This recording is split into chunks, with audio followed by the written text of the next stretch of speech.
Bismillahirrahmanirrahim. Alhamdulillahi rabbil alamin.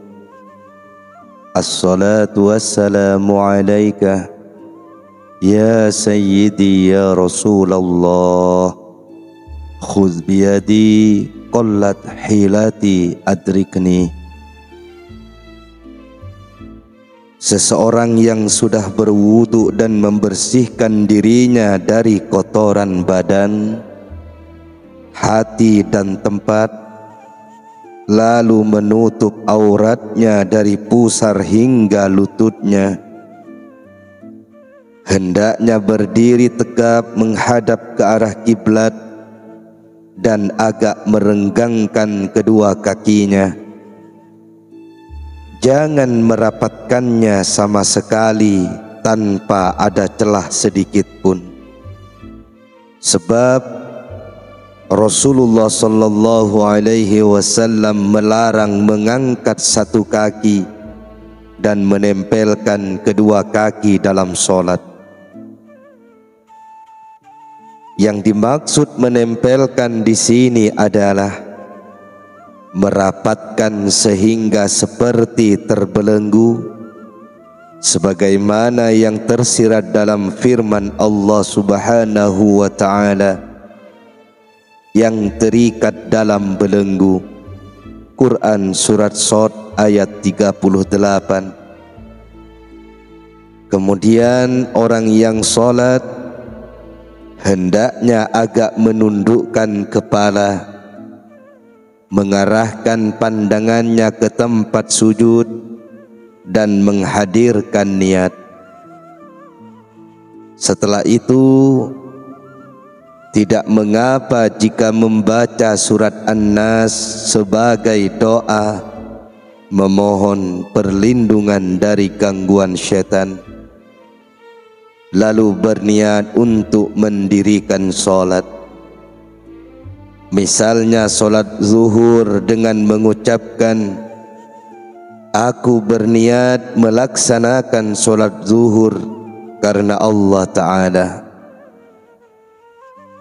Lafal niat seperti ini untuk membedakannya dengan lafal aku berniat solat qada, atau untuk membedakannya antara niat solat zuhur dengan solat asar, atau membedakannya antara solat fardu dengan solat sunnah, hendaknya ia berupaya tetap mempertahankan niatnya tersebut hingga akhir takbir.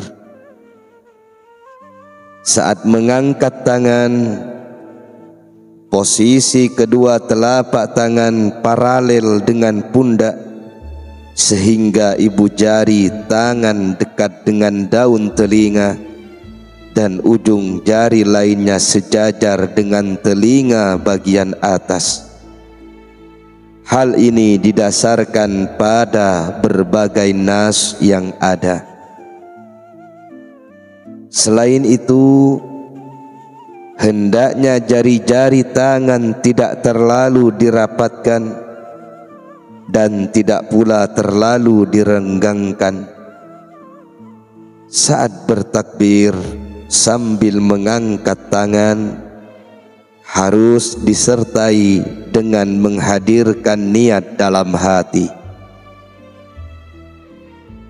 Pada saat bersedekap, tangan kanan diletakkan di atas tangan kiri dalam posisi tepat berada di atas pusar dan di bawah dada, sehingga seakan-akan tangan kanan yang ditahan atau disanggah, sedangkan jari telunjuk dan jari tengah dibentangkan di atas lengan tangan kiri. Kemudian mulailah membaca doa iftitah atau pembuka yang sebaiknya dibaca secara beriringan setelah mengucapkan Allahu Akbar.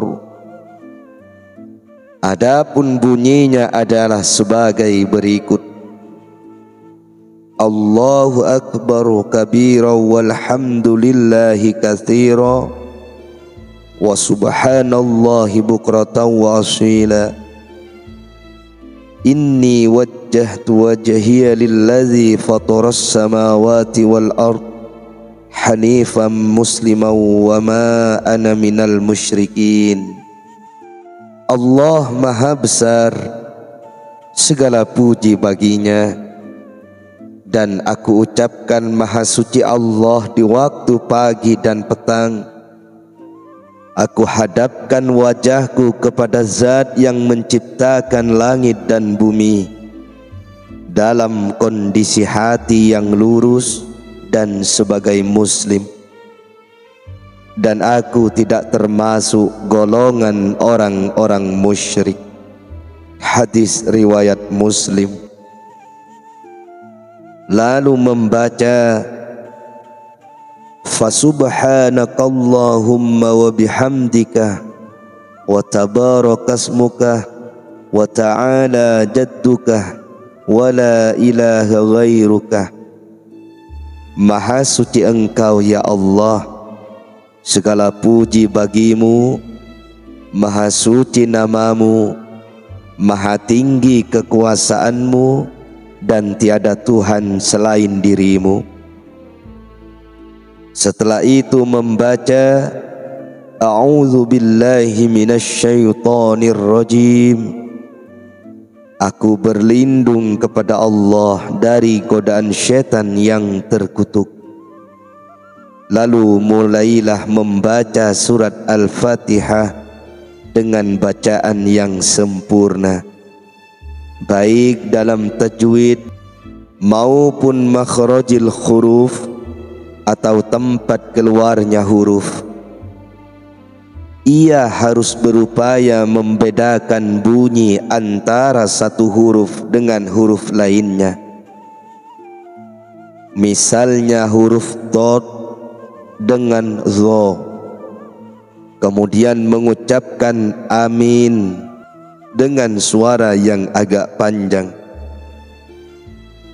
Namun hendaknya tidak menyambung langsung bagian akhir surat Al-Fatihah waladdallin dengan ucapan amin. Surah yang dibaca pada solat subuh adalah surah yang agak panjang. Sebaliknya, pada solat maghrib bacalah surat-surat pendek. Sementara pada solat-solat lainnya bacalah surat yang panjangnya kurang lebih seperti surat Al-Buruj. Namun untuk solat subuh yang dilakukan dalam perjalanan atau safar, cukup membaca surat Al-Kafirun dan Al-Ikhlas. Demikian pula pada solat sunnah fajar atau 2 rakaat sebelum solat subuh, sunnah tawaf, sunnah tahiyatul masjid, dan solat sunnah lainnya. Setelah selesai membaca bacaan di atas, selanjutnya ruku. Ketika ruku ada beberapa hal yang harus diperhatikan, yaitu bertakbir untuk ruku seraya mengangkat kedua tangan disertai bacaan takbir yang dipanjangkan hingga rukunya sempurna. Saat ruku, kedua tangan diletakkan di atas kedua lutut dan jari-jarinya dibentangkan sambil diarahkan ke betis. Kedua lutut ditegakkan dan punggung diluruskan sehingga posisinya dengan leher dan kepala nampak rata. Kedua lengan agak direnggangkan ke sisi badan sehingga tampak berbeda dengan kaum perempuan yang harus dirapatkan. Kemudian bertasbih 3 kali. Adapun bagi yang sholat sendiri, ada baiknya membaca tasbih lebih dari 3 kali. Setelah itu bangkit dan berdiri lurus seraya membaca Sami'allahu liman hamidah, lalu membaca Rabbana lakal hamdu mil'us samawati wal ard wa mil'u ma syi'ta min syai'in ba'd. Ya Rabb kami, segala puji yang memenuhi santero langit dan bumi, serta memenuhi segala apa yang Engkau kehendaki selain itu adalah milik-Mu. Berdiri setelah ruku tidak boleh terlalu lama kecuali saat solat subuh, karena membaca doa kunut. Setelah itu tubuh dijatuhkan untuk sujud sambil membaca takbir yang lafalnya dipanjangkan hingga sempurna posisi sujud. Kedua lutut, dahi dan kedua telapak tangan dalam kondisi dibuka diletakkan ke permukaan tanah. Yang pertama sekali sampai ke tanah adalah kedua lutut, lalu kedua tangan, dan kemudian hidung beserta dahi. Bagi lelaki, kedua siku agak direnggangkan dari kedua sisi badan sehingga posisinya berbeda dengan posisi perempuan. Begitu pula dengan kedua kaki.